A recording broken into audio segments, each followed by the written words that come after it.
podcast is powered by Audio House Dublin.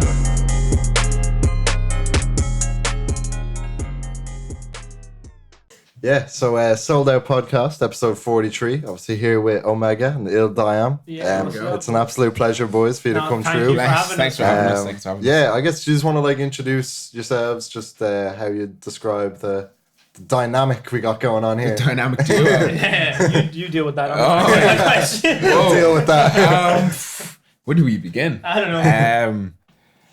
In the DM? Yeah, literally, it was just literally sliding into DMs. That's how the relationship that kind of relationship started. I remember I mentioned it in the previous interview on RTE where it was kind of like he hit me up at 2 a.m. Yeah, weird time. Yeah, that's what he does. Do you want to know why? I never told you why, but I'll tell you here. I hit him up at that exact time because I hate getting quick responses from people. Okay. So I was like, if I hit him in the middle of the night, I can go to sleep and not think about the response. Yeah. So when he hits me back and says no, I can just wake up tomorrow and everything will be fine. I can just go about my day. It's not too bad. Yeah, exactly. But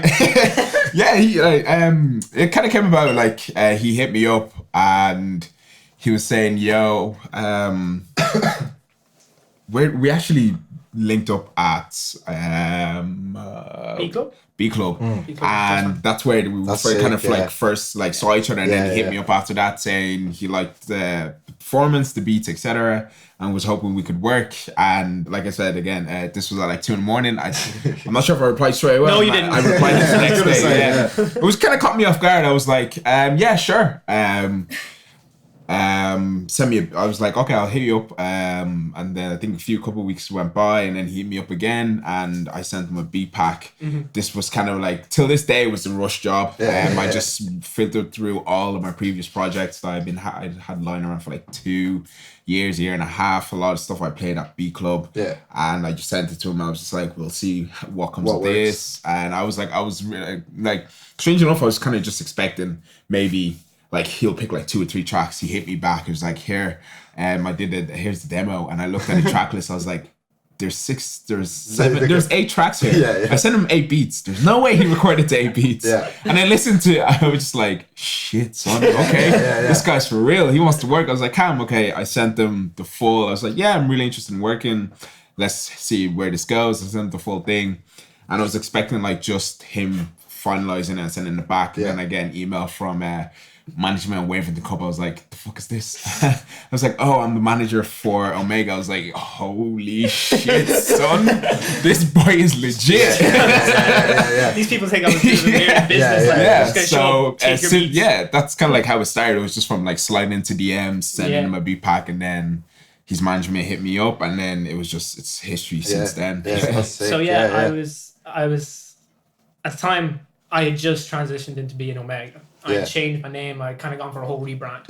I wanted to kind of get to a different place. I felt like I used to be Tommy G, and I got to a point where I felt like I cornered myself as far as the level of the kind of music I could make, and my creative parameters were squeezed out. I went to Beat Club. I saw all these amazing producers, including Ill Diam. That was just there in January, wasn't it? Yeah, it was sick. That was the first one. It was the first. Beat completed all of them. I've completed in 3 so far. That's sick. So I went to that one would have been August. That was the first one. Because I wrote the album in October.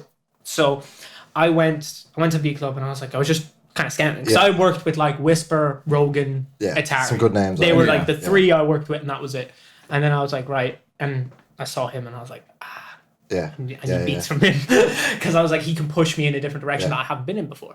So he sent me a pack. I was going to Toronto, and I wrote the whole album while I was on holiday. On the plane. On the plane, in the apartment, on the plane. I wrote the last joint on the plane back. And it just I'm kind of one of those artists. I know, I'm sure in the amount of artists that you've interviewed up here, you get people who are up here who are like, oh, I'm working all the time and all that. I kind of get Sparks of Blue Flame, where I'm prolific for a month, and then I'm out for a month, and I won't totally do anything. So I could do 8 tracks in a week, or I could do no tracks in a month. It just depends on where I'm at. That would happen to be the month where I was most inspired.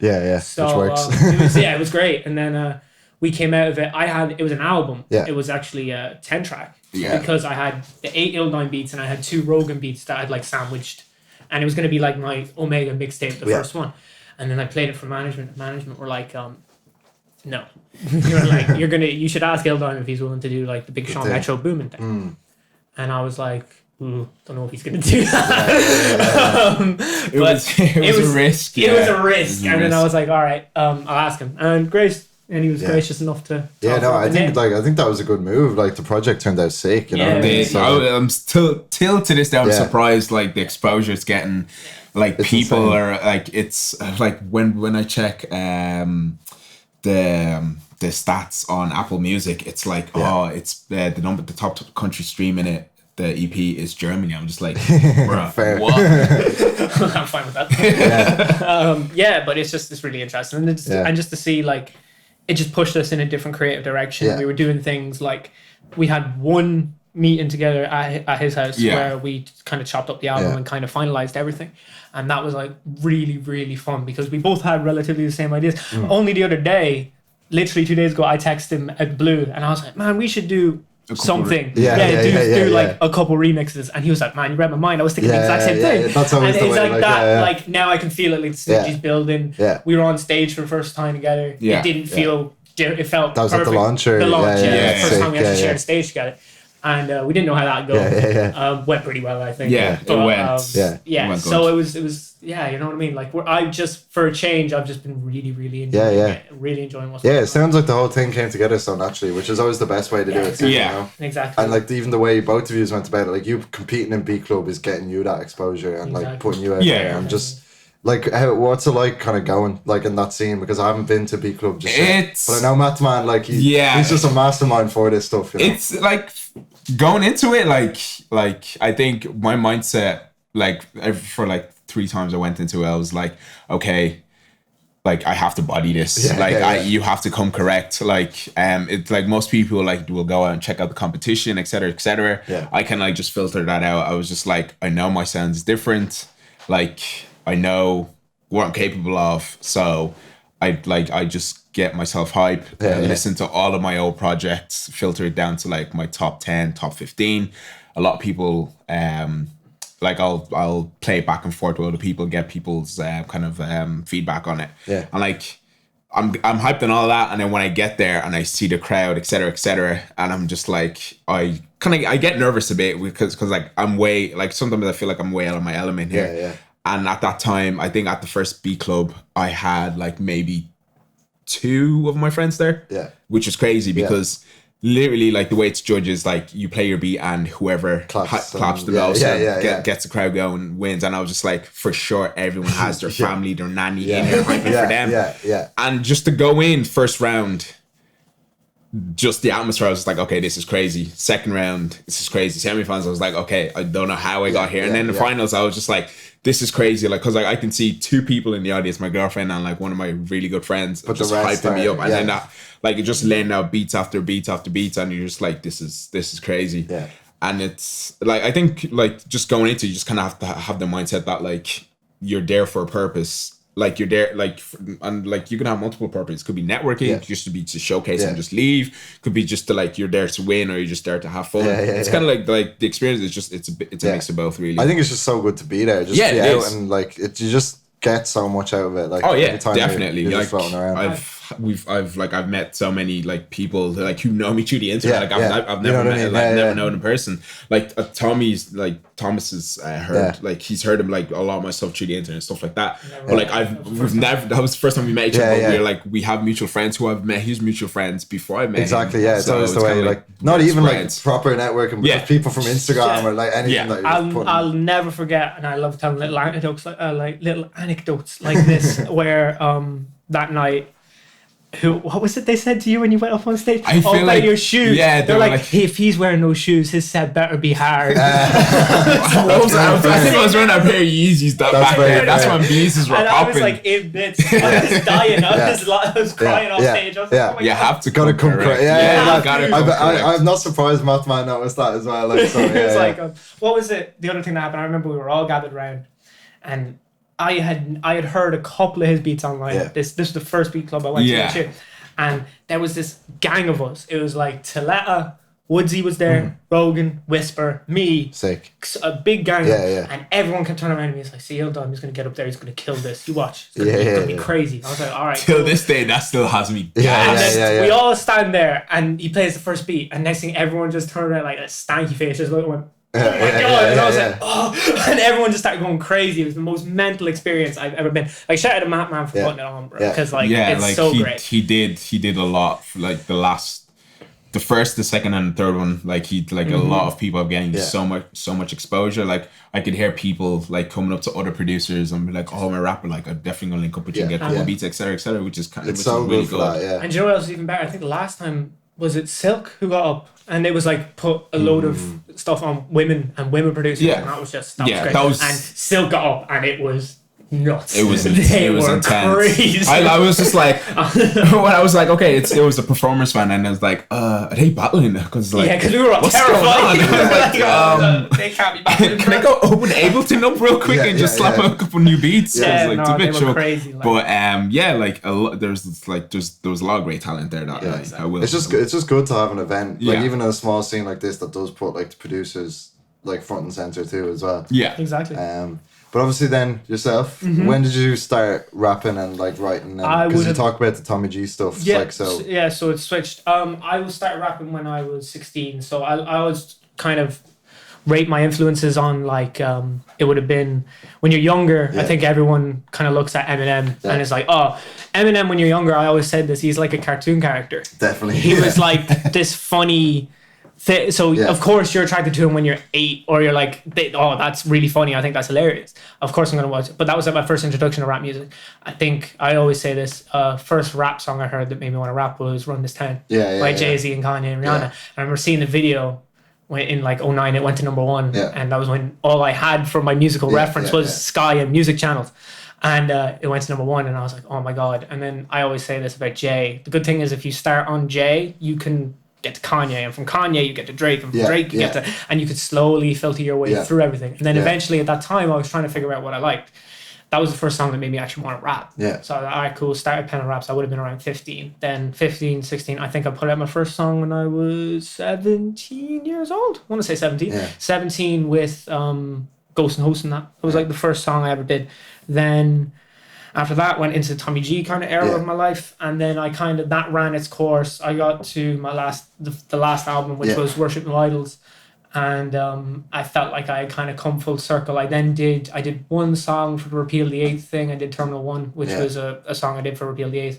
Then after that, I kind of decided, okay, I ended up getting a slot at Electric Picnic, and I thought if this was going to be the time for me to reveal the character, this is it, and this is going to be it for foreseeable. And exactly, it gave me the opportunity to like change my style, change the way I dress, exactly, like completely kind of own a character. So not to say that I don't want to be the most genuine version of myself, and that is what I want to be. I view myself as ØMEGA is an entity, and I'm a wind chime, and it just goes through me. Whatever happens, that's ØMEGA. I'm not in charge of that. However, I can be that person where I can get on stage and I can just be this person, then I can come off stage and I can just be Thomas. There's a little bit of like relaxation in between, which is nice. So it's like almost like you're clocking in, clocking out as you should be. You know what I mean? I see that in a lot of acts lately. So that's exactly. You need that, I think, as well, just to separate it mentally. Exactly. Because that's what I felt. I felt like with Tommy G, it got too close to being like there's no line, the grey area, and I don't like that because you know if your personal life bleeds into your music or your music bleeds into your personal life, it starts affecting either side. That never becomes good. That's really how it became. That's how it it's good. I feel like that even you, because obviously starting out that young, and like you're saying with the Tommy G stuff, you might have made some mistakes with what you did around those times. Like when you're learning the game and cutting your teeth, and then being able to flip it and go, right, here's everything I learned. I wish I did this at the start, so I'm going to put all of that in effect straight away.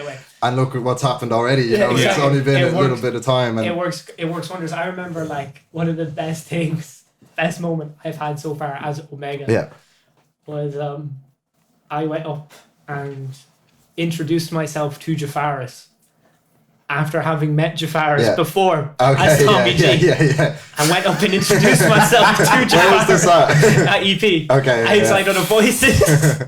Introduced myself. I was like, oh, what's up, man? I'm ØMEGA. And he was like looking at me and he was like, I know you. And I was like, nope. It was like, and then I met him. He's like, follow the other account. Then he came to the show. Yeah. He did, and yeah. It was like, I think someone mentioned that it was, he was Tom G. It's like, no, bro, I was trying to get away from that. But it was fun, man. I don't look back with regret on those times. I look back as a learning experience. Exactly. But as I said, now I feel like if ever was a time, the way the scene is at this moment in time, this it's a good time to do it. Because as I said, with stuff like this, you know what I mean? 100%. This is stuff when I was 16 I would have dreamed of. So we can't even compare it. Like we didn't have stuff like this. Like the way the scene's going now is just it's crazy. Yeah, well, everyone, like it's just total explosion of everything. Like it's really sick. Like I remember like a couple of years ago, like for rap, the main names you would hear would be like the OG rappers, a lot of Irish rappers. I know when I wouldn't say religiously listen to the Animators. I listened to them a lot because that was Mango. That was Mango and Mathman, and I know it was another guy. I can't remember his name. He's kind of started his own thing now. Oh, what? I know he's in a group. He has a kind of like a duo thing. But like at that time, like it was just Irish hip hop, Irish music wasn't really, the scene then wasn't really popping. Like it was very limited in what people can do. Most people were like sticking to just releasing stuff on like SoundCloud or YouTube, or like they'd be rapping over like YouTube beats, like not like a lot like bad mouth YouTube be like get it while you can. But ride that train, ride that hype train. But like there's a thing, that's what I was gonna say to you. There's nothing worse than you're listening, and I remember this because the quality level has reached a new height, right? Oh yeah. If I, for example, came out tomorrow and I did a song and you hear in the back, purchase your tracks today. People will be like, what are you doing? I think at that time a lot of people were, I might be wrong, they were kind of like a bit scared, or like they weren't like they didn't really want to commit to it. So like you'd see a lot of people like badly like mixed songs or whatever, but like now, like you were saying, it's just erupted into something completely different. Like you're seeing like all these rappers, producers coming from like I'm not even gonna lie, ever since I moved to Dublin, I just currently like left leash. I'm not in touch with anyone back home, etc. So like anything that's coming out of Dublin, it's got Hollywood. Anything that's coming out like that's popping outside of Dublin, I'm kind of like, what is going on here? So like hearing like rappers coming from like Waterford, Limerick, Wexford, you're just like, where are these people coming from? The Waterford thing. And like you're seeing like these people, and I'm just like, okay, now I know why, because like all these dudes are youngins. They're like they're really like they're like probably like in their first, second, third year of college, and I'm just like, back when I was in college, as well. When I was in college, this was Marcus Wood's like like that. How old is Marcus Wood? No, fam. The other day, what? No, fam. That dude is a youngin, and he's killing it. Let me tell you, when he was opening for us at the show 2 days before, he was doing his Irish oral. It's deep. He is doing his leaving cert. Because like I know the first time I met, like I was hearing Marcus Wood popping everywhere. I was like, who is this 8 albums dude? a year, bro.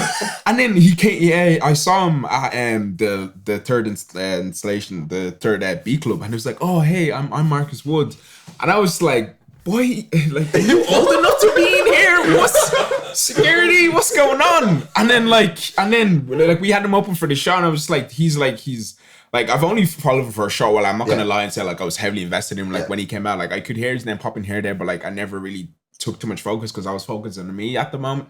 At that time, I was trying to reinvent myself, etc. But like now, seeing all these young people, all these young guys and girls, just popping out of nowhere is really like it's really eye opening to like just to see what people are able to do once they're really committed to it, and like once you're able to kind of embrace change, because like a lot of these sounds like are completely different to like what you were hearing like years ago. Like if you kind of compare Irish hip hop, Irish urban music, Irish R&B, or whatever, trap, whatever you call it now, to what was popping back in the days, it was a lot of boom bap, a lot of old school, kind of like dusty, like slow, like, and then now you're hearing people rapping on trap beats.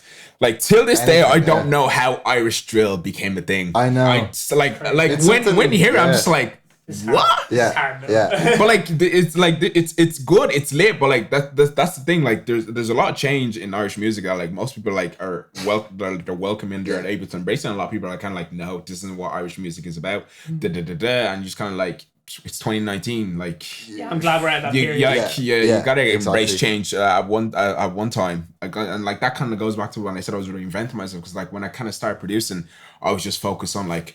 Just like, I'm not even gonna lie, when I started producing, I tried to start producing like techno and dubstep music. And that shit like wasn't working out. But that's good though for like learning, you know, starting somewhere and then like cutting it back. Yeah, and, you know, so like I completely stripped it back. I like, because you're always gonna have that influence then in your hip hop beats though too, you know, as well, which is like, and you can't hear it. Oh yeah. And like I'm not even gonna like I kind of reevaluate and try to reinvent myself like twice. The first time I was like, dubstep, house music, that shit it's not working for me. So when I met Abby, DJ Scorpio, and he brought me into Solid and everything, like this was back when we were on DCU FM, and it was just him and Rinky, just two of them playing like just to the college at that time. And then they brought me on and they were like, oh, we're trying this new style, we're just gonna see how it goes. And this was back when Trap Soul was just Bryson Tiller. Bryson Tiller was only known on SoundCloud, and then we were like, we can see a future here. And we kind of like started going up, and I started like looking into that, like production wise, techniques, etc. And then we kind of moved to RTE, and then ever since then, like it's just been constantly like evolving and like reintroducing myself to new sounds. Like I usually only just listen to rap, and like now, like if you go on my Spotify, I'm listening to things like old school jazz, old school R&B, neo soul. Sometimes I listen to like, even in the car here, I was listening to Hosier. I was I've never listened to that shit in my life, and I'm just like I like to like listen to completely different things and see like how I can take bits and parts of here and like kind of fuse it together, and like that's kind of like how I try to set myself apart from a lot of like producers that are popping here and there, like a lot of styles. I'm like, okay, like most people like do just stick to drill music, they're just stick to like trap soul, whatever. Like I try to cover all bases. Not really cover all, like I'll tip things from here and there and like try and fuse it into my own style. So like that's where elements of that you'll hear in the Metropolitan EP, definitely, where like a lot, like I'm not even gonna lie, a lot of my production is heavy influenced by Timbaland. Because like to me, like he's that's a cool influence. He's a legend. He's a legend in producing. Him, Swizz Beats, like all the OG. Right? Mount Rushmore of producers. Oh, 4. Oi, they. Oh, the 4. Okay, I know. You're gonna answer as well. Oh. Anybody else want to jump in? Go on. I'd say for me, go on. Timbaland is definitely in there. Yeah, I agree. I'm watching you. I want to know what you say. There's. By the way, you know what we need? We need a graphic of like the chase where it's like. I was gonna say. Actually, can I interject? You can say it, but you can pick your 4. That's fine. But Rick Rubin is the mountain. Rick Rubin is the guy. Yeah, like he's the one, but. Hip hop producers, 4. Go. Timbaland. Yeah. I agree. Jay Lewis. Ooh. He's a sound. He was popping on SoundCloud. That's was like this. Interesting though. Low Soul Election. Okay. Who else? Producers wise as well. What's his name? It's like skipped my mind. He made a track. Made an EP with Medicine. I think that really like. Outlandish kind of stuff. I like it. It's kind of like it's mixed with jazz. It's like I listen to it kind of like a lot of people. So like I have a lot of names just scrambling in my mind. Yeah. So again, it was Timbaland, Jay Lewis. You said Swizz Beatz? I'm gonna have to say Swizz Beatz. Just like for his production. Yeah. 4th will have to be.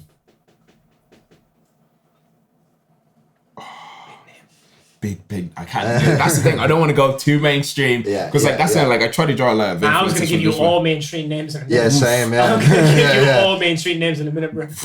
I'm not going to say Kanye West because everyone kind of says Kanye West. I mean, that was my first one. Yeah, everybody would say Kanye West. Wrong, though. Yeah, that's true. Saying what's his name? Because literally even Masego. Masego. Yeah, that's solid. I like the only reason Masego was on that list was because I like. back when Vine was a thing, I like he made like a Vine video, and I stripped the vocal, and I was like, I made a beat around it, and I sent it to him. I was like, oh, I made this beat, I really like it, I hope you like it too. And he hit me back. He hit me back, and he was listening to it, and I was like, oh dang! I was like, yes.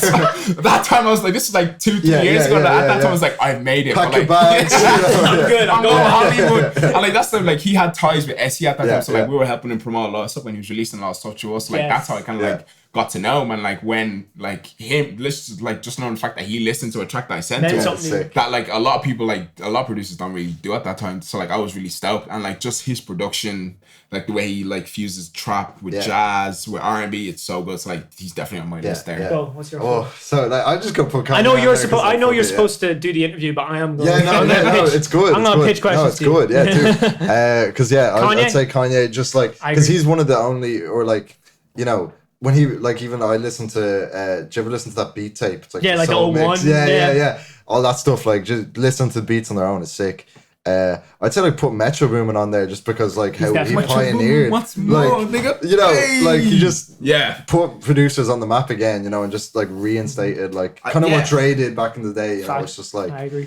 I'm struggling because I'm trying to like put some love in the UK as well. And I'm trying to think. You're trying to think of who the J5, you know, who's your man? Just it's Still Bangles. Still Bangles. J5, Still Bangles. I'm not sure. There's a lot of rappers that are producers. That's what I was just about to go with too. You know, exactly. Those dudes produced their own shit as well. So my 4, I think I haven't figured out. Kanye. Yeah. Timbo. Yeah.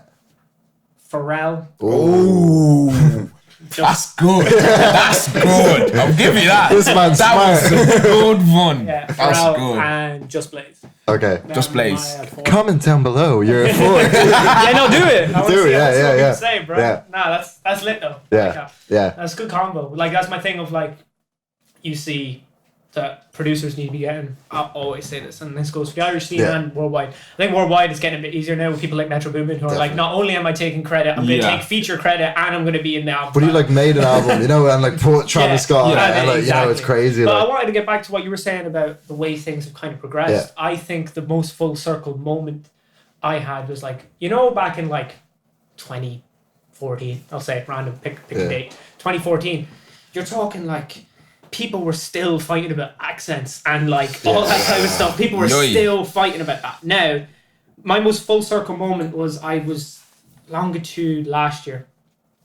Last year's Longitude. Last year's Longitude, when that lineup came out and they put like the lineup from like 5 years ago and they compared it to that and I was like, it's come full circle now. Yeah. Because like now people, it doesn't matter.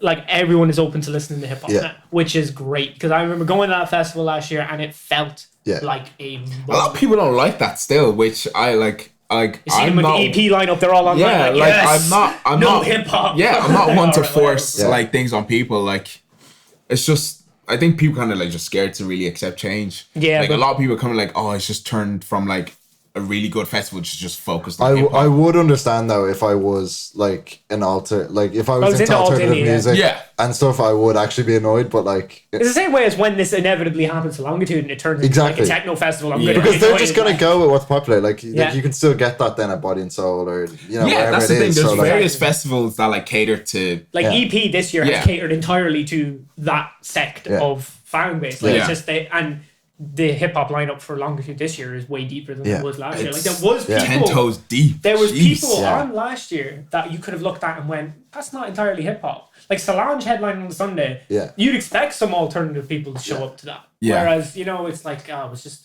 such a great. Lil Pump though was just lit. You were there, right? Yeah. And who did who was like your Travis Scott. I was like, because I missed Travis Scott. I was flying back from Hong Kong before Astro World dropped, I think. It was pre-Astro. The only song that we heard was Stargazing, but it wasn't out. It was like I've seen the live version of it. And I was like, oh my god, that's so. A bunch of people who knew the song off of like a Governor's Ball performance. Like Stargazing. At Longitude last year, I'd say my favorite performance would have to be Anderson .Paak. He was good. Crazy. Yeah. Although I think I stayed for about 4 songs and dipped. I went to Sanfa, I think. and then seeing J Hus, that was really interesting because the first time I've ever seen like a UK, like it was like it was like I think last year struck the year before was kind of like first time I decided I'm just gonna see what this festival life is about. I never really went to festival, it wasn't kind of my thing. But yeah, like the lineup last year was just it was intense. It was going from Anderson and the Irish Park. love. Yeah, exactly. Like even seeing Jafar's on the main stage, I was like, whoa, okay. People were going crazy when Jafar's came out on main crazy. stage. I was like, oh my just god. like it's just like also now like just kind of dipping back into what we were talking about, like how like the whole Irish scene has come full circle, and like there's more exposure to a lot of like these new artists coming up, like Irish artists being booked for festivals now. That's not something that was happening a while, like for a lot of festivals. Because I think it's just down to like somebody getting hired in, or like someone in marketing or whatever, like kind of just going online and seeing like, oh, this name's popping, his name's popping. But there's a buzz, there's a scene, there's a community that's growing, and it's like I think that's what's happening, because like even the Knock and Stalking lineup, because we're doing it's great. It's like literally everyone, like Tebby Rex to Waste Fellow to like and like different sounds, you know, too, and it's just because I feel like everyone is just linked through, you know, Instagram and everything, you know, like. I just think it's never been as accessible as it is. Like, there's certain people who are a bit more kind of recluse and kind of out on their own, which is fine, but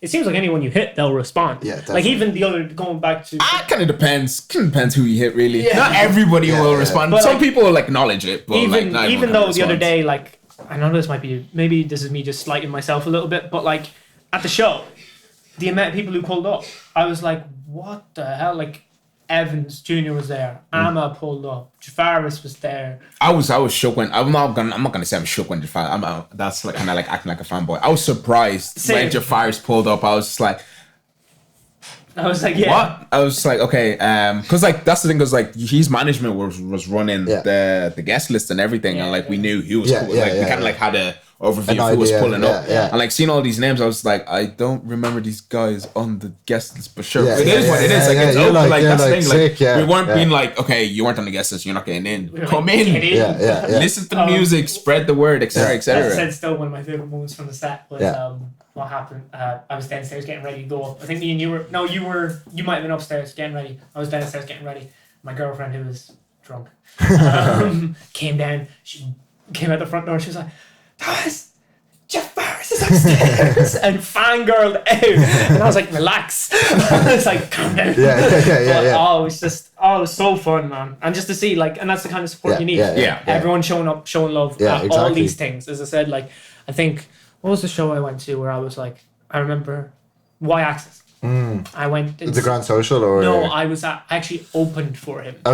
In a place in Drogheda. And this was a while back, and I remember no one pulled up, but apparently a bunch of people were supposed to. And no one pulled up, as an artist was. And he was like, oh man, like, and he was so thankful for the fact. But now, if Y-Axis does a show in the Grand Social, everyone's gonna pull up because Y-Axis. It's just the way it is. It's like, I just love the level of support that there is amongst the scene. Definitely, it means a hell of a lot to everyone, I think. Going back to what you were talking about with the like evolving of the scene, because recently I was doing thinking on it, and I think one of the main things as well was Spotify allowing you to upload like independent music, because like you said, it's so hard. Even just that little barrier of opening SoundCloud and like stopping listening to all your music on Spotify to go and listen to your mate's thing on SoundCloud is like a barrier of entry that I think has just flipped now, that there is these playlists that have loads of great music in it, and then you can have a song in there, and like you know, it's just the Spotify element I think is helping loads. It's serious. Oh yeah, definitely. I know, like I only made the decision to start putting all my stuff on like streaming platforms this year. Like last year, I was just heavily focused on SoundCloud. And it was kind of like, it was because I think it was just the platform that kind of worked for me and worked for SE as a group, because like that's where a lot of our fan base was and a lot of our releases were. But then I think I just caught wind. Like I did a remix for a friend like a couple of years ago, and I caught wind that I was on Spotify. I was like, how's it on Spotify? Or whatever. I checked it out. I was like, okay. So I did I did a little like, research. Give me my money. I did a little research into how to get my music there. I was like, okay, a lot of these places were like, oh, you have to pay per album, you have to pay per track or whatever. So I kind of like did more research, found the like proper distributor, and like I was just like, I think it was when I think it was like a month before Omega hit me up, and then I think him hit me up and like his management, like just having a meeting, kind of like like cemented the fact in my mind that like definitely 2019 I'm gonna come out with a new single, and it's gonna be on all streaming platforms. And I think the first thing I did on like New Year's Day was like sign up for a distro, looked into like relearn how to like remaster my tracks, etc., and just set a release date. I was like, once I set that release date and I uploaded it, I was like, it's like it's upwards from here. And like I think like you mentioned just there, like now that people are able to just like make their own music in their bedroom or in a studio or whatever and just upload it straight away, it's changing the game for everyone. Yeah, like it means a lot to them to like just go and like they wake up and get a notification of you've been playlisted or your track has hit 10,000 streams. Like, and then people can share, retweet, put on their story, everything like that. And like it's like not like not kind of like speaking for like everyone here, but like it kind of like also depends on like how like they promote, like how they they release it, because like just like with SoundCloud, it's just on one platform. If you're uploading to all streaming services, like you don't, like people are checking Spotify, people checking Apple Music, Amazon, people who are still using Napster can check it on Napster. So like they're getting their music out to everyone and anyone, and like they know in their mind like they're not just focusing on Dublin, like their music is on Spotify for the world to hear. Exactly. So like they're just able to just push it to as many people as they want. As you said, Germany and like like I'm like Ukraine is second. I was like, what? You know, you have access to the Apple Music stats. I don't know what's going on the Apple Music stats. But like I use it like that's like when I started, I religiously just check like my stats now. Like I check like maybe every couple of days just to see how like the track's going. But like it's also like down to I think like yesterday I posted it like because like we're still talking in a group chat with him and his management. I posted in a group chat. I was like, oh yeah, Sherry just got playlisted on a playlist that's followed by like 70,000 followers. I was just like, and this is like 2 weeks after we released the EP, and I'm just like, it's still getting playlisted. Stuff still happening. So like it's just down to like just being able to like just put your music out there and like letting the world just handle the promotion for you. Exactly. And, like, just like you help kind of like push it as well. It's just easier now, and you have independent, like there's the thing, I think a lot of people live and die by Spotify curated playlist, which is fine. Of course, like we haven't got one on a Spotify curated playlist. You've had some. I like my first debut single or whatever. I don't want to call it debut single. My first release of this year got playlisted on New Music Friday. New Music Friday, and like again, like I thought it was like, okay, it's up and up from here. Released the second track, didn't get playlisted. I was just like, okay, it's just down. It's probably like down to luck or like who kind of like curated at that time. But like that's the thing. Like I was just like, I kind of like rethought. I was like, don't get too bombed out. Don't get too focused on like, oh, I always have to get playlisted. Yeah, not every track will. Obviously. Put out the music, share it as much as you can. Like get feedback, or whatever, and then just keep doing you. Like don't let like this. Oh, I always have to get playlisted. Be like this, like the center of focus on like what drives you to push music. Because like if you keep putting music out and it doesn't get playlisted, eventually you're just gonna like be like what's going on? Is my music not good enough? And like it's kind of like my thing is like Sherry, I believe, is on like 45 different playlists right now. Yeah, no, like, but like it's unlike it's not like big playlists as well. It's just like little playlists here and there. Someone just making their like, oh, my favorite songs I'm listening to now, etc., and like that way it pops up on someone else's release radar, and like they can listen to it as well. So once you like, crack it, it's okay. But like my thing is, as well as what I've noticed, and this is something I've been wanting to bring up for some time, is that now we're at a stage now where everyone puts a lot of equity in singles, and like you need to be putting out singles and all that. There's very few bodies of work that I'm seeing around, which is like the type of thing I'm getting excited for. Which brings me to the next kind of thing I wanted to speak on, was like I've been trying to figure out, like I've been trying to do like backtracking in my head, and I'm like, okay, what bodies of work, like I mean like a project, album, EP set that you would consider. And I'm taking this in general now. This could be anything, because I've been wanting to have this conversation with you specifically. What defines a classic? What defines a classic? Like, what's a classic? Because I have two different definitions. I have classic and flawless. I believe I've counted it. Yeah. There's 3 flawless albums in the world. In my head. In my head. Now, like, it kind of depends what you're... I guess it depends what you're into, because, like, somebody could consider... any of Tupac song a classic. Someone could consider any of Jay-Z's old stuff a classic. Somebody could consider freaking Lil Nas X, he's released. Somebody could consider that a classic. That is a classic in a totally different Someone way. could consider Big Shaq's track's a classic. Yeah, so like, it kind of like... Like, in my opinion, do you think, like, okay, I'm going to think of Irish hip-hop classics, in my opinion. I can think of two off top, and I'm going to put Stride by Jafars and Delhi Daydreams by Kojak are the two that... Wait, what was the last one? Delhi Daydreams by Kojak. It was the last Kojak release. That was... Because that was this... Them two I would certify classics, in my opinion. Yeah. But what I'm trying to say is that I believe that there's classic... I feel like that word gets thrown around a lot. Even in, like, it gets, like, lobbed at things a day in. Yeah. You know like, what I mean? Someone can consider, like, some of, like, Drake's new stuff a classic, and just, like...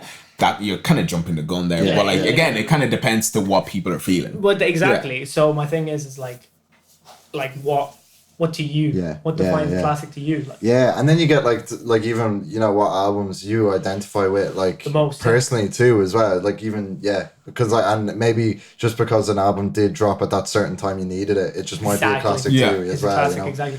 Like I think there's some that you can't really debate. Like for example, I think the first. Five Kanye albums. First 5 Kanye albums were all classic. College, Dropout, Late Reg, Graduation, 808s, My Beautiful Dark.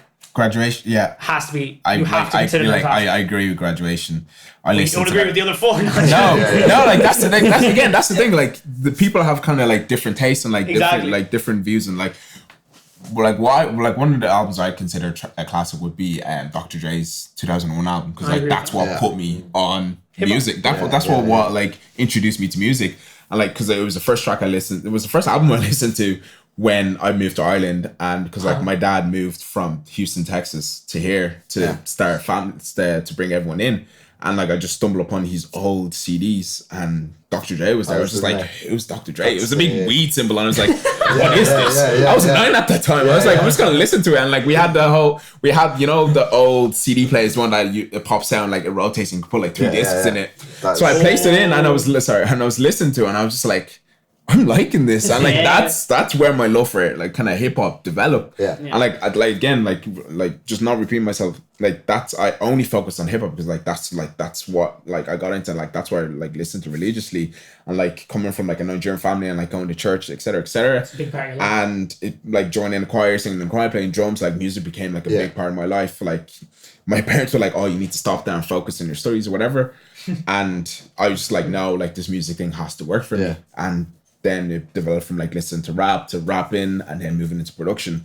But again, going back, like that Dr. Dre album was a very big class. Like it's what kind of motivated me to pursue music, and like it's what like helped nourish like my love for music. And again, I agree with Graduation. That's a classic album. What do you think? 'Cause you're a big Kanye fan, right? I meant to ask you this. What won your Kanye madness? It was because I never got to the end of that episode. I'm trying to remember. It came down to, and that like Mark is Mark Ankajas. He's in the streetwear form. The Asian guy, glasses, kind of grey. Yeah. And oh my god, it came down to I meaning to ask you this. It was it Paris. Ooh. And I'm trying to think. It was one of the College Dropout ones, though. Was it like a single off College Dropout? Yeah, it must have been Jesus Walks. It had to. Like either Jesus Walks. You know what? I'm just gonna like non-audio pull it up. Where's my phone? Oh, it's over there. All right, we'll figure it out. I'll show you after. Because I've been because like that was like one of the most. But there was so many like little things. Like there was one, and everybody cremated me on this, so it'd be interesting to get your opinion. There was 2 opening tracks that were together, and it was "Say You Will" and "Good Morning." And who? And I would say "Say You Will." Yes, sir. Okay, because everybody else on the table was like, "It's Good Morning," and you're probably like, "Good Morning." Yeah. Again, a lot of people have different tastes. So there was loads of even. That's crazy. That track would go. So maybe if I did the Kanye bracket, obviously it'd be a different bracket. We were doing it together, but it was so interesting. Some of the debates that would spawn because Good Morning over Say. Yeah, it would purposely put like opening tracks and closing tracks or. That was okay. So track 2 versus track 2, something like that. So like it was a lot of or it would have like say if it was a track like Monster that has a lot of collabs on it, would put that up against No Church in the Wild, and you're like, because you got Frank, you know, but then you've got Nicky's, you know, it's just like that. I'm sorry, no Trish Noel thinks that, no. Because that J verse is, and I'm the biggest J American in the world, but that J verse is trash on that song. That's a bad verse. I'm being honest with you. Like, no, we're not doing that. But yeah, no, I was really into that. Like, that's the kind of that's the kind of. I think going back to the classic albums though, and I think there's some people that are doing great jobs of projects still here, and it's like impressive because it is, again, going back, it's such a small scene, like that you see people do strive to make the projects, even if they are single driven to get the name out there, but 100%. they're aiming to get the project. Like Bobby Basil's album, I think is amazing great, as well. That's a great, and that's a great one. Not hip hop, but Waste Fellows, Philosophy Plastic. I was so happy to talk to him about that because I'm still obsessed with that. Same, like I love that album, or EP.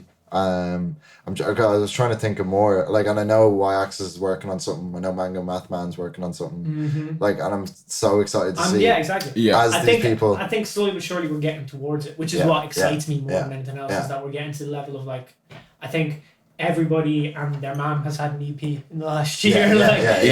It's EP season. Everyone's so coming now, out with an EP. and I also think it comes back to the attention span. I think you need to take advantage of your 15 minutes that you have with this person, and then that's it. Now, even I don't even know, because I was listening to Shafar's album today, and I think it's only like 30 minutes, bro. It's 30. It's like short. You're not trying to oversatch. It's not like you're listening to a Drake album that goes for an hour and 40 minutes. But that's just because he knows he's going to get the people that. Exactly. People will listen to you for 25 tracks or whatever. You know what I mean? Which is fun. I mean, who wouldn't want to put out a 22-track album and make money off streaming, bro? I think it's so interesting though, where say a person like Jafaris is in terms of pioneer, and then what his next move is for the scene. That's, you know, like the post album moves now. You know, for him, it's different. It's going to be interesting. This is the thing. I think a lot of people. I've spoken about this with you, and it's like one of my biggest fears is that a lot of artists I know, even like ones I talk to personally, we've had this talk. A lot of them go into this creative bubble, and then they're like, right, I'm a creative. They create the body of work, they put it out, and then they forget about it. And they go straight back into the creative bubble, because in that creative bubble, they can experiment and try different things. And the difference is when you're trying something and trying different things, there's no scrutiny, and know that the minute you put something out there, it's for the world to scrutinize. And it's up to them what they think. The problem is that people fear that a lot. There's a lot of fear, I think, in certain people that I just know. And the thing is that we're slowly but surely getting away from it. Like, I'm seeing people are just dropping songs like, oh, here's a mad experimental song I did the other day. And I'm like, that's great. Like, that's the kind of stuff where people... Nonsense Magnus is great for that. Exactly. He's so good. He drops like a song a day, bro. It's mad. You go on SoundCloud and refresh, there's something there. He tweeted the other day, it was like the Out of Love beat is something special or something. Or something along them lines. I was like, he's not wrong. He's not, exactly. Like, you sit there and you're like... There's the other thing. And going back to producers again...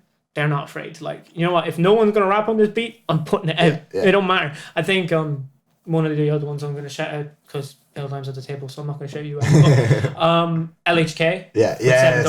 And like that, you're sitting there and you're going like, that guy, oh my God. And you want to sit there and you want to be like, I'm trying. I'm sitting here, I'm trying to critique you, and there's not much to critique here. You know what I mean? Because I am, at heart, I've always said that I'm more of a listener than I just love listening to music. I adore doing it. So I am listening from a critical point of view 90% of the time. If anything, and I think this if anything, this is more general for the entire way of the way Irish hip hop is looked at. It's looked at with a fine-tooth comb and a magnifying glass, because they're looking for us to slip up. Because the last thing I think a lot of these people want in the higher up level of music business is they want this to become what it's going to become. Is because it kind of adds a splash of something that they weren't ready for, because it was very generic, paint by numbers up to this point as far as the Irish music scene was going, and now it's like there's this big splash of just colour, and it's like a whole new scene now, and people, it's hard, but doing it independent, so they're not getting their slice anymore, you know. Exactly. You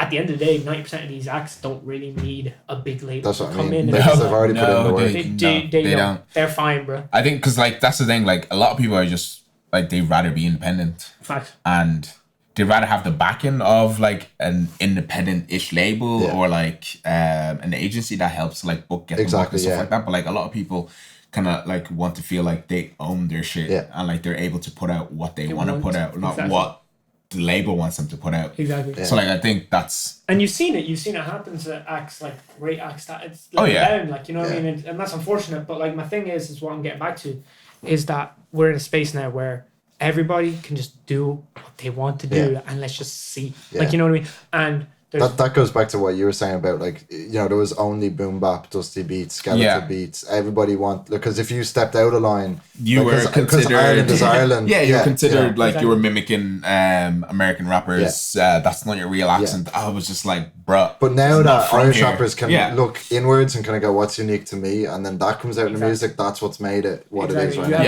have people like Pat Lagoon and Rick Shaw and all that. Just going for it. Like, I'm just gonna do this. I'm just gonna do this. Scott inspired stuff. Yeah, you don't. They don't have to have, like, going back to what you said, like, have the backing of a label to help them promote the music. Like, literally, like, going back to a couple of years ago, most people, like, if people want to get their music on iTunes, or I'm not even sure if Spotify was popping at that time or whatever, they need to, people think they need to have a label. Now, like, you don't need to have a label to I was going to get you guys to elaborate a bit on maybe, like, because, you know, releasing like a debut EP and you know, to work to even the point you guys have reached already, what advice would you give, even practical advice? You mentioned like stuff like distro, to like people who are just that little bit younger, maybe they're the 14, 15-year-old right now, you know, getting into it, kind of what would you point them towards for where you learn things? Or when I started producing, most of my stuff, like most of the things I learned was like, at the time I was studying a bit of music in college, so like I learned like a bit of mixing, mastering in college, etc., and how to edit audio and stuff like that. But like a lot of the experience I got was like from the internet. Yeah, definitely. Like just from YouTube tutorials. Like I literally woke up one day and I was saying this on like, I'm not sure I was saying this on like the last interview. Like I was heavy into FL Studio. And then my laptop just stopped working one day and I was just like, I fucking hate FL. And I managed to get it back up and working, and I moved to Ableton like straight away. By the time, and I literally sat down. I was like, I downloaded it, whatever, like the light version. I was like, I don't know how to use this shit. Okay, let's go. Went on YouTube, watched like a 30-minute like beginner tutorial on how to use it, and from there it was just you're like experimenting. I just experimented a lot. Like I'll open open Ableton like with the mindset of like I want to make this, and like I'll just go Irish ways. Yeah.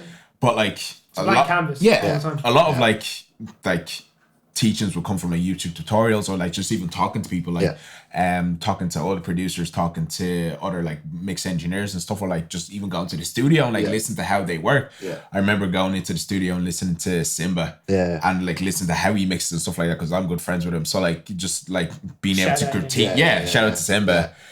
God in mixing. He's my first ever engineer, bro. Yeah, like the first guy I went to. Like when he was like Tony Esha back when he was like living in Louth and like mixing from his bedroom and like with natural beat. I went to that bedroom. That was a big deal, bro. So like the internet helps a lot. Like even have like just randomly just even tweeting like a producer you like, say, oh, I like the way you mix and stuff like that. How do you get this sound, etc., etc. Like they might tweet you back, or like they might like create a thread. Like nowadays, like a lot of producer will go on Twitter and literally just like, well, here's a preview of what I'm making. Like someone might tweet them and like they reply like, okay, here's step by step, or like here's like a quick here's a link to what the thing is or whatever. So like and like the one thing that kind of heavily helps a lot would be like sample packs or like master classes.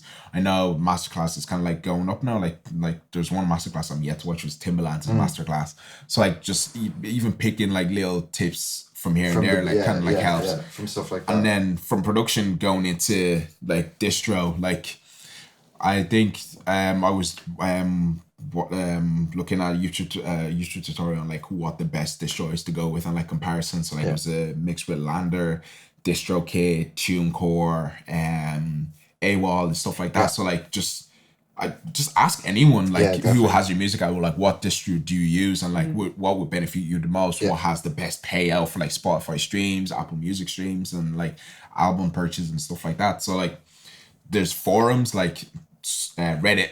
Hop onto Reddit. Reddit has helped me a lot. But man, a lot of people probably don't know. Reddit helps a lot. Like there's literally subreddits of like people just throwing their tracks and be like, oh, can you critique this? Or like somebody will like, they'll post their tracks and like, oh, how did you get this sound? And they'll be like, oh, I used like Nexus or Massive or Serum, or like I was just like a stock preset, or like I literally just sampled me flicking a bell and like EQ'd it and like play the melody out of it. So like the internet helps a lot. And like again, just like word of mouth, just like being able to like communicate with like other people, like your influencers, or like someone that's a good friend, or like someone that you know is good at something, and like you have mutual friends, just trying to like communicate with them and like just learn from each other. That's kind of like what's helped me the most. Yeah. And a lot of one thing that's kind of like I know, right? I was gonna miss that right there. And like one, like I'm not even gonna like not even bigging him up or like to get him given like it's gonna like make his ego bigger. Like one of the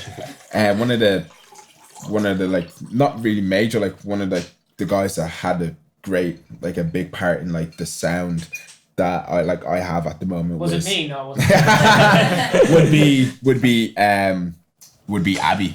On SC, like he literally like I made a beat, or like I'll make like beats and send it to him, and he, like, or like after our show on RTE, we'll literally sit down and I'll be like, we'll just be chatting about like the next steps on like the show or whatever, and I'll just be like, oh, here's like a lot of projects I'm working on, and he'll be like, okay, play it. And I'll play it and I'll be like, nah, don't like that. You need to be like this way. I'm like, okay, that's cool. And I'll play this one, like, oh shit, okay, that's kind of good. But like it also helps with like just having someone there to like listen to your stuff and like help you critique and be like not like critiquing negatively, but like not just say yes. Like a lot of times like we'll be talking to George and like I'll hear him say like this, like you could be here, you just need to work on this and this and this. Like the way my drum work and like the way I like produce stuff now is completely different to like where I was producing back then, and like, this is just down to like listen to other producers and like having other people critique my music, and like and I'm not saying that like, oh, they critique my music and I'm just like, okay, I'll make it to how they like it, like I'll make it to how I like it based on the feedback I'm getting from them. Exactly. So again, it's just like based on like a lot of help comes from like just having peers just critique your music, playing like I play the song like my mom listens to my music. I played it like I'll literally make a track and then I'll play it for my girlfriend and she'd be like, I'm not really feeling that. This like it kind of like sounds like this, but it should sound like that. I'll be like, okay, scrap it. We'll start again. And like I'll send some stuff to my to other like I'm friends with a couple of producers like I've known for like 3-4 years. I'll send some stuff to them and they'll be like, I don't really like it, or like they'll tell me how to mix it in a certain way to get the sounds I want, because I'll be like, oh, I want this sound, but it's like it's not sounding that way. I'll send it to them and it's just a couple of like back and forth. And what also helps is collabing. A lot of people are afraid to collab. I was afraid to collab. I got burned once when I was collabing with an Irish producer. I'm not gonna name his name. I was gonna say, you're gonna name it. I'm not gonna name his name. I'm not gonna name his name, but we were working in collab and like this was during college and like I never got back. And like it was like the back and forth was kind of like dying down. It was like 3 or 4 months gap in like how we reply to each other. I was like, okay, I finally have time. I finished college, finally have time to finish the track. And I hit him up and I replied. So I was like, okay, cool. I'll go on the SoundCloud and like listen to his new stuff. And I played it. I was just like, hey, wait a minute. That's the shit we're working on. Ooh. And I was like, okay, maybe he forgot to put my name and I listened to the whole show. I was just like, yeah, like that's about 80% of my work. What's going on here? And I hit him up. He was like, oh yeah, you just didn't get back to me. And like, it's kind of like my track now. Like I did a body of the work. And I was just like, yeah, but you didn't. I was just like, boy, the acapella's mine. Like even though I sampled it was Amigos acapella, I sampled the acapella. And like I was like, the melody's mine. The drum work is like 80% mine. You kind of like just like tweak the 808 here and there. And I was just like, that's bad. I was just like, it is what it is. And like I was like, right, okay, fine. You get burned once, but like it was just down to the fact that it was on SoundCloud and it had gotten like 20k streams. I was like, bitch, what? It's like, okay, do you know what? I'm never collabing with anyone again. And like then I woke up the next morning, I was like, fuck it, I can't have that mindset. So like I was like, I've learned so much from him and I've learned so much from other people I've collabed with. There's this one dude like most people don't know, I collabed with like maybe in 2015 called Riot 10. And like this was he's a producer from El Paso, and at that time he was pop. It was kind of like bringing him. It was popping. It was like when like it was back in the era when EDM trap was a thing, and I was just like, this is the shit. I'm on it. And like this is like this also ties into like double screen. I remember when we met like twice in the B Club. He was like, oh, it's the god of trap for Ireland. I was like, leave it out. So like going back to Riot 10, like I collabed with him and like we made like 2 tracks and like we released one of them and like it was good. Like it got picked up by a couple of these YouTube trap channels. And like looking now, if you go and look at these Riot 10 on Spotify, like nearly 2-3 million monthly listeners, and he's playing at a stage at EDC Las Vegas. And I'm just like, again, I learned so much from him back then, and it was just like at that time I was in college, so like I wasn't really focused on music as much as I needed to, because I was focused on getting a degree, etc. But like I learned so much from just like collabing with people, getting burned, releasing tracks. It's all part of the process. Yeah, it's all part of the process. Like even if it's the fact that we're working in different DAWs, and like he's working in FL, I'm working in Ableton, and we can't really send projects back and forth. But like just hearing the way he plays, the way he like sequences 808 to like sequences his drums, like, again, like just YouTube, networking with people and just collabing, like you can learn a lot. And like just being generally just nice to someone. If someone hits you up and like, oh, let's collab, and like it kind of depends. Like if you're up there and like you have like a label behind you, like you can't really just like hop on a collab straight away. But like it's like if you're independent, like be open to a collab. If it doesn't work, it doesn't work. If it works out, great. You've made a new friend, and that's the one secret like most people don't know as well, as like you've pushed your music towards his fans, and like you've gained more fans as well. So like it works for both you and him, because he gains fans from you and you gain fans from him, and you both get exposure. So that's a major thing. Like especially like if you're actually like, and the track is good. You know what I mean? Like exactly. Like that's one thing. Like I've always been scared to do. Like I've always been scared to like, oh, if I make the like if I collab, they'll probably end up just stealing my work and like just running off with it. Like, oh, like it won't see the light of day. But like that's not what happened. And like a big example of that is the ØMEGA and Ill Diam project we have. Right here, yes. Like on that note though, I wanted to say, like when it comes to writing music, it's a bit, because you're dealing with the production side, I'll deal with the other one. My take on it is I'm gonna stick with two things that you said. Well, actually, one thing that you said: have someone around you. Have someone around you who isn't a yes man and is willing to stand there and say, you need a no man. You need someone who's like, you need someone who pushes you. Like a man or a woman. Let's not. It can be whoever you want to be. It could be your mom, it could be your grandmother, I don't care. Someone just show up and be like, nah, you could do that. Like you tweak that, change this, be open to listening. Exactly. And the other thing is be fully aware of what's going on around you. 100%. Always. Things like, not to just say because I'm here, listen to the Sold Out podcast. Listen to RT posts. Listen, follow all the artists on Instagram. Watch what they're doing. What events are coming up. Go get out there. It's the only way. Especially if like, for me, I don't live in Dublin, so all I have is I don't live in Dublin. I don't drive. Right. So figure out a bus timetable. Get there, and then go home. Do whatever it is you have to do to get out there. Meet these people. Talk to them. The only way, and there's the thing, don't just go talk to artists. One of the friendship that I really, really am thankful for at this stage is I'm friends with Annette and Phil, who run Word Up Collective. I'm part of Word Up. I'm signed to Word Up Collective. That is one of the friendships that I treasure the most, because they're my booking agent. And you get there by going to events and talking to these, and not just don't just go and talk to the artists. Talk to people who run the show. Talk to whoever's the rep at the MCD show you're at, or whatever. Just get to know these people. Network. It's like the most important thing ever. And the other thing is always keep an eye on what everyone else is doing, but don't be too influenced by what everyone else is doing. Keep it to yourself. Don't let it affect you. Don't let it affect you. But always my reason for doing that is that if I keep an eye on what everyone else is doing, I know where the quality bar is. And if you can maintain that quality bar and you jump it, that's what's been happening. You'll see. Top of the year, Pat Lagoon Rickshaw set a standard, then Pat Lagoon Rickshaw, someone else comes out, jumps that. Someone else comes out, jumps that, and then we're all continuously evolving, and then it's going to come back around, and Pat Lagoon is going to be like, oh, do you know what? I'm going to jump. And it goes, and it just stays in a cycle. And you just need to be on top of it. It's like, if you're not on top of it, then you're wasting your time. Because my thing is that we need to be, this thing needs to move in unison. We all need to be moving forward with the same kind of directive and same kind of thing. And the other thing is don't be afraid. And my biggest thing is like, don't be afraid to listen to everything. Listen to whatever it is. As you were saying. Listen to everything. Listen to Irish music, English music, American music, French rap. Listen to. Because even recently, don't sleep on anything. Don't sleep on dubstep. I'm telling you now. Like there's a thing, like you sit there and you were saying there off air, or that you're getting through the Kanye albums. How far are you? That. How far are you? Yeah, sorry. How far are you? I'm only. Actually, and the way I feel like he's about to answer like season 1, episode 3.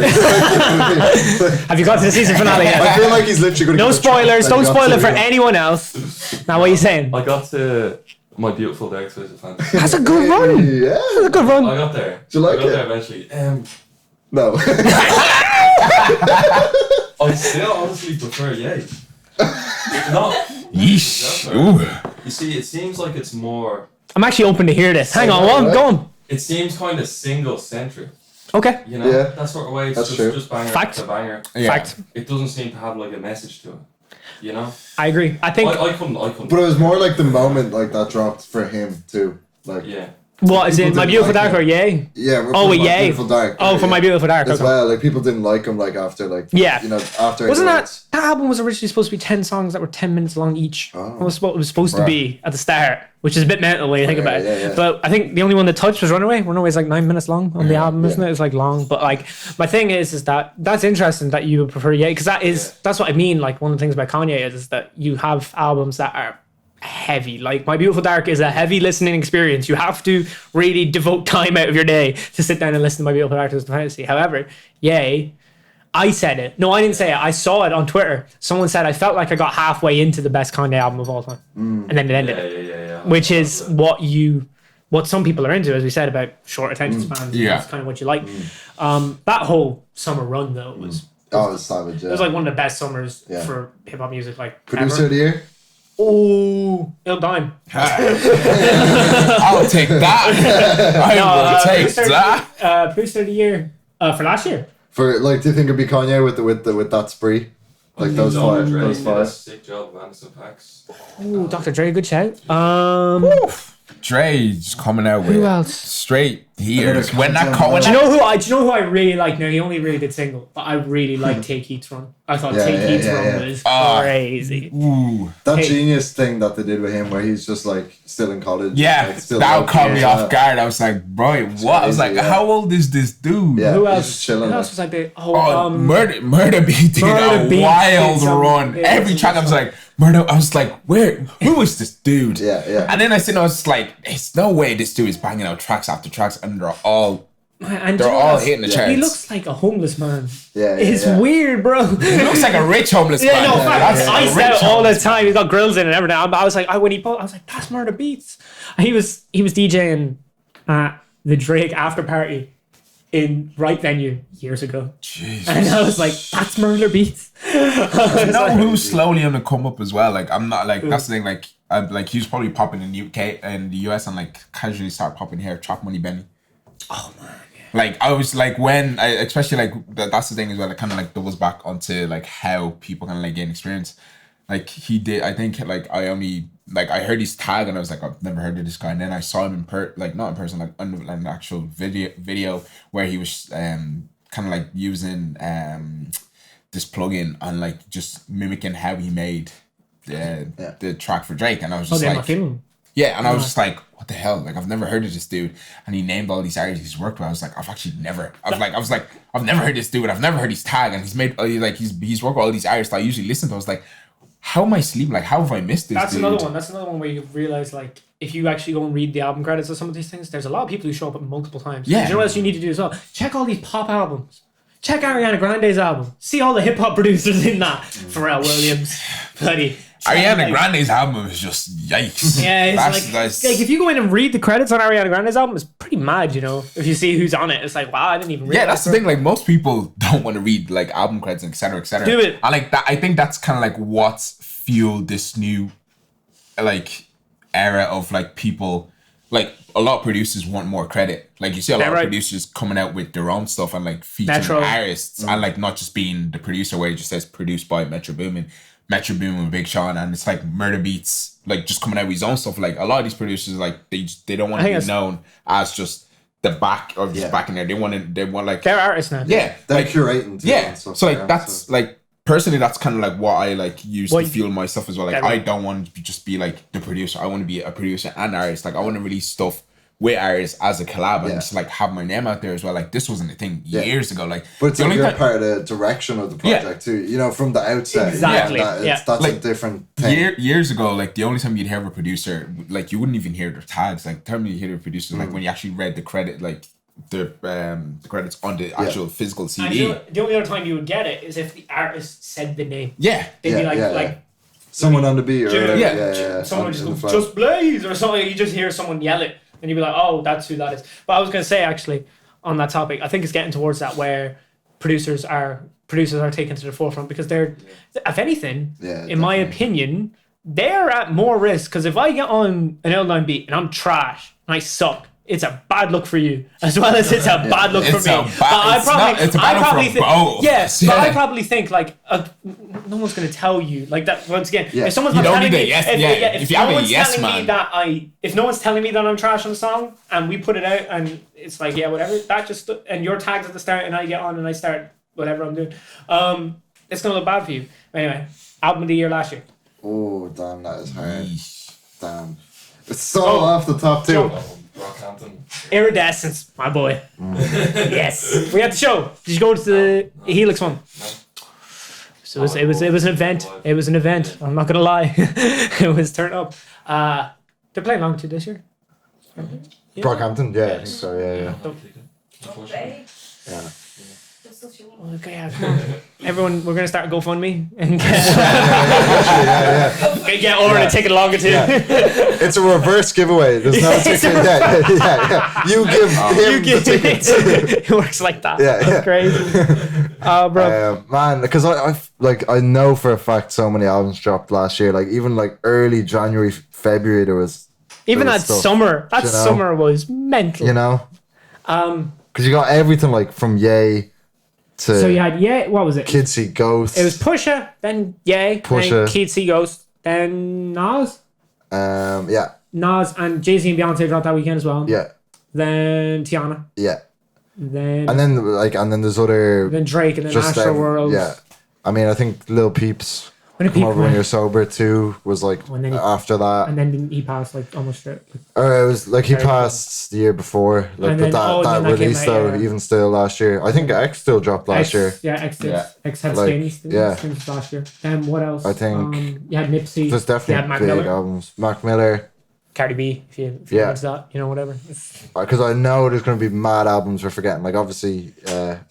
See, I'm thinking of the Grammys. That's why I was like, yes. I'm like trying to. And it's crazy because we had this whole conversation with District about like international and then Irish as well. Oh wow! Word. And I can't remember any of what we were talking about now.